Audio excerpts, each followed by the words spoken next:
శివస్వరూపం ఏదున్నదో ఆయన వరమిచ్చాడు జీవకోటికంతటికి. శ్రీశైలం ఒక్కటి మీరు వెళ్ళగలిగితే, ఎలాగో అలా కష్టపడి శ్రీశైల క్షేత్రంలోకి వెడితే నేను ఏమిస్తానో మీరు అప్పుడు చూద్దురుగానండి. అంటే వాడి జీవయాత్ర తగ్గిపోతుంది అని గుర్తు. అంటే ఉత్తర జన్మలో లేదా ఈ జన్మలోనే ఒక సద్గురువు యొక్క అనుగ్రహం చేత జ్ఞానమును పొందగలిగినటువంటి స్థితిని పొంది ఆ జ్ఞానము వలన మళ్లీ పుట్టవలసినటువంటి అవసరాన్ని పోగొట్టుకుంటాడు. అటువంటి శ్రీశైల క్షేత్ర ప్రవేశం అంత గొప్పదైతే ఏమో చిత్రగుప్తుడు పొరపాటున వ్రాయకపోతే మా నాన్నగారికి దోషం వస్తుంది.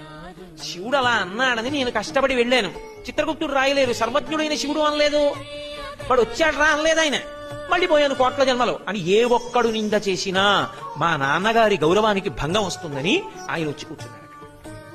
కూర్చుని ఆ క్షేత్ర ప్రారంభంలో కూర్చుని శ్రీశైలం వచ్చావా, వెళ్ళి అక్కడ గోత్రనామాలు చెప్పుకో, వెళ్ళి దర్శనం చేసి వచ్చేయడం కాదు, ఓసారి ప్రకటనంగా నోరు విప్పి చెప్పాలి.